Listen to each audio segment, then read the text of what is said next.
What's up everybody, Farmer Q here. Today we're gonna do a little update. We got a few things to show y'all, so we're gonna get right into it. Let's get it. So as you can see, we got quite a few things to show y'all today. We're gonna keep it quick, but lots of new life in the garden, and we're gonna get right to it. So first up, walk right over here to our late Nagasaki cabbage and our pink Mizuna. Goodness. These plants are hulking. These plants are literally hulking out. We got a few brown spots here and stuff like that because we literally have just darkness because our plants are getting shaded out so bad. We gotta come through, we gotta harvest these cabbage leaves because we're gonna make us some cabbage tomorrow night. Gonna throw these in our gallon Ziploc bag and we'll keep it moving. We'll get back to that though.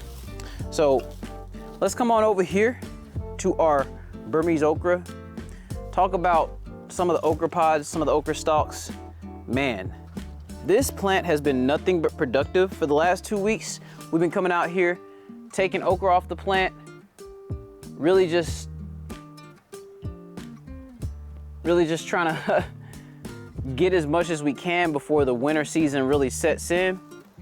And we can't really just be harvesting okra like we want no more. So while we can get it, we harvesting a little bit of okra for seed. As you can see here, we got some long stalks here. We got some shorter stalks. We got some medium-sized stalks. But we're looking good on the okra plant. The Burmese okra is coming through and it's doing what we like it to do. Look at that. Y'all, we got so much okra on these two plants. Let's get an overview before we move on to the next section, which will be our Sugar Rush cream pepper. She needs some water. I know she needs some water, but she's still looking beautiful. She's looking great, y'all. We got so many little Sugar Rush cream peppers on here that are ripening up as we speak. Plant is bursting with life. Peppers all around town. We're looking good. In fact, I say we are about to drown with these peppers. So we come over here to our pepper plant, our Berbera brown chili pepper that's fallen over here. Yeah, this plant has fallen over and everything, but you know, we're just letting it kind of ride the season out. We got a Thai chili over here. You can see the little Thais over here.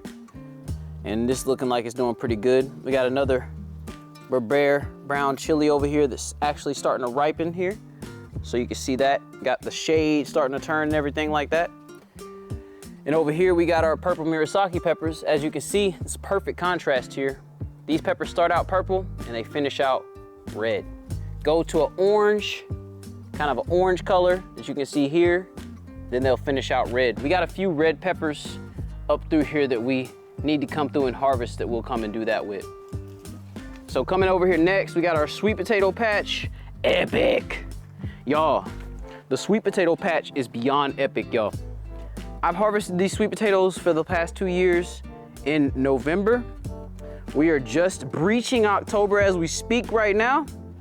And y'all, we might be harvesting these sweet potatoes mid-October because I've cut them back 4 times now. They have literally outgrown this area 4 different times and I've cut them back every time and they are still taking over. And we got some miniature white cucumbers in this bucket right here.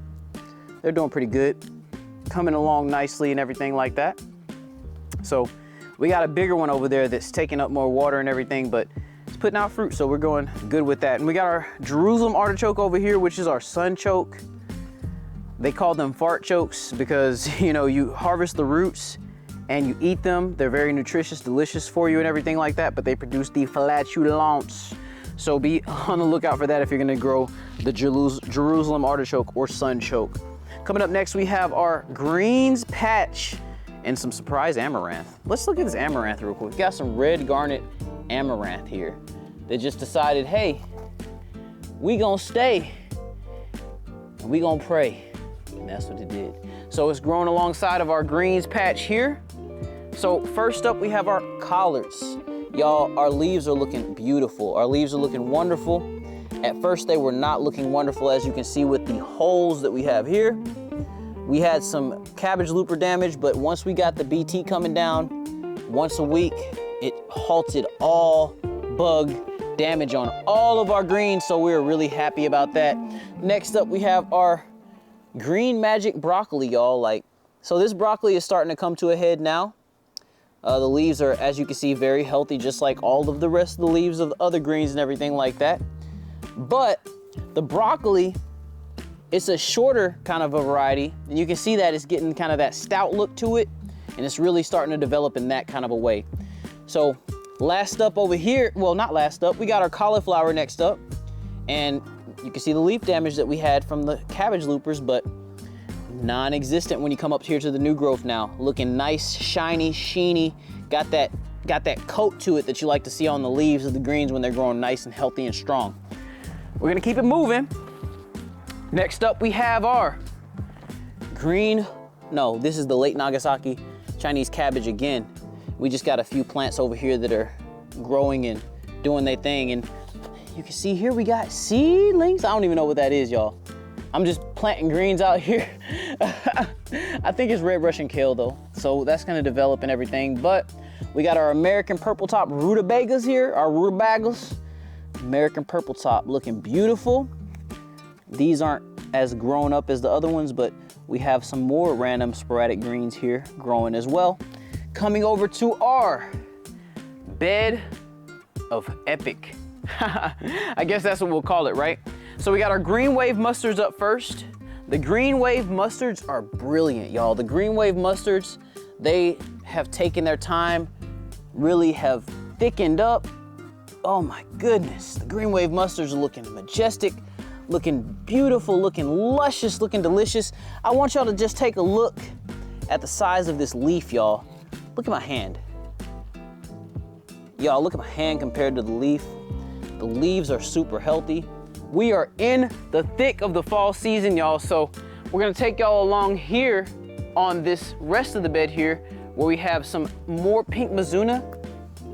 We have a bunch of that starting to develop. We got more seedlings that we planted. These are green wave mustards that you see here. And they're all taking off, and we're gonna thin them out to one plant per section here. But we'll wait on that until they develop a little bit more. But coming over here to the red Russian kale, we have beautiful red Russian kale that is starting to really just dominate and take over. But y'all, you can see this here. We got some more Morris heading collards, no pun intended there. Leaves are a little droopy because we're out in the sun right now. We're in the mid of the day, not mid of the day, but in the latter part of the day, not quite the evening yet. We're probably around 4:30 right now. So we still got a little droopage going on our brassica, really suggesting that they're still a little bit overheated. But as we progress into October, we go into our greens season, and you can really see these greens explode like they really can. Coming up next, we have our, what kind of tomato is this? Y'all, help me out here. Put down in the comments below what kind of tomato this is. I'm kidding. This is a brandywine tomato. Little bit of tomato hornworm damage, but that's okay.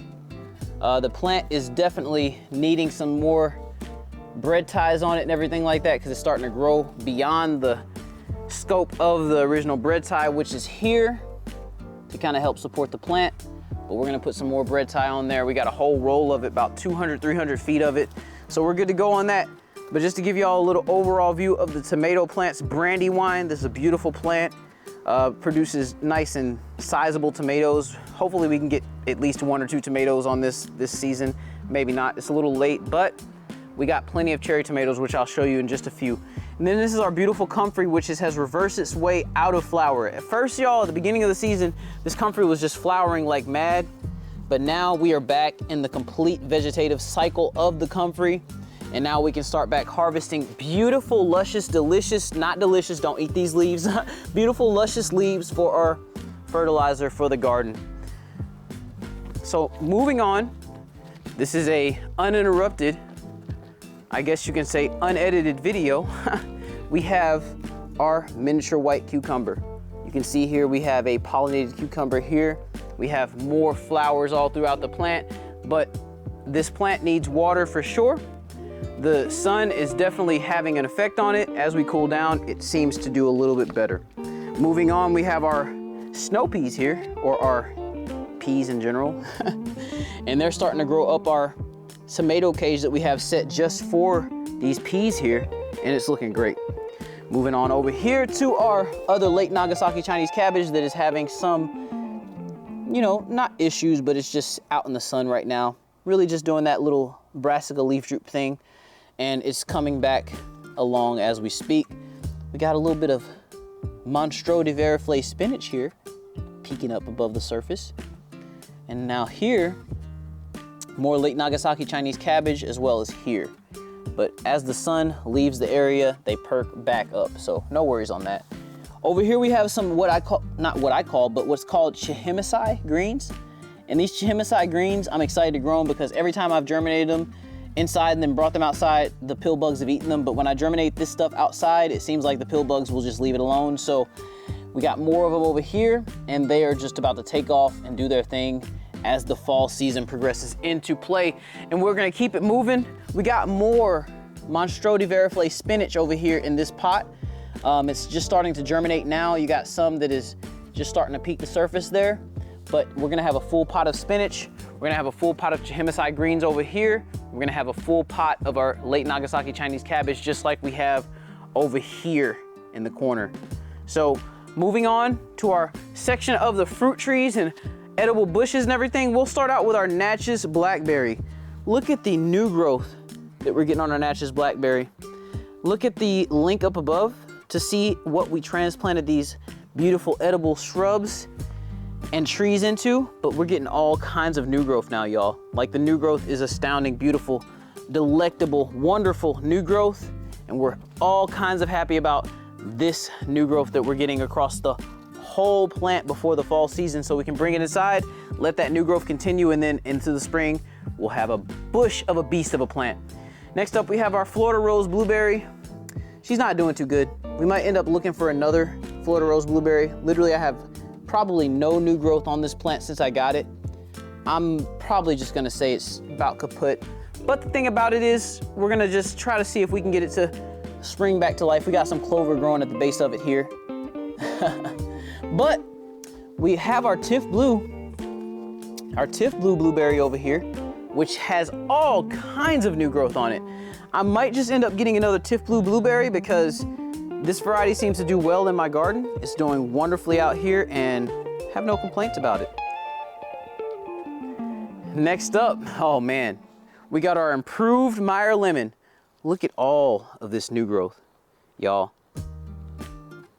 Goodness gracious. We got new growth all over the plant. As we hit this fall season, it's like the new growth is just coming in like a wrecking ball, taking over. Moving on over here to the peach, we have the Majestic Peach. She is doing really well with the transplant and everything like that. Still is holding a bunch of leaves, holding a bunch of health and vigor, looking wonderful on this plant. Moving on over here to our Husky Red Cherry Tomato. Boy, she is beautiful. Look, Husky Cherry Red right here. But we have cherry tomatoes all over the plant. I've been coming out here with our electric toothbrush and pollinating our different plants and really just getting fruits from our labor here. You can see there is a pollinated tomato right there that is freshly new on the plant. And we have plenty of those over here on the other side coming along as well. And right here we have our Persian Lime. She's doing pretty good as well. We got a little bit of a rusty leaf and everything like that, but you know, she is just having a little bit of a struggle, but we still have our good old new growth. So I'm not worried about her. She's gonna bounce back and come in really strong this next spring and everything like that. And then next up, oh my gosh, we have our Arctic Frost Satsuma. Goodness gracious, our Arctic Frost Satsuma is beautiful. I'd add another stake to it to really make sure that we're really getting the most out of the plant, but it is looking beautiful. Y'all, the Arctic Frost Satsuma is bursting with new growth. In fact, this was the first plant that showed me new growth out of all the plants that we planted into our new pots and everything like that. So that's wonderful news. Last up, we have our Persimmon. You know, we have our Fuyu Persimmon. She's doing okay. I mean, she's probably gonna really bounce into full growth come next season, come next spring and everything like that, so we can really bank on her doing a little bit better things as time progresses. But that's the garden. Hope y'all enjoyed it.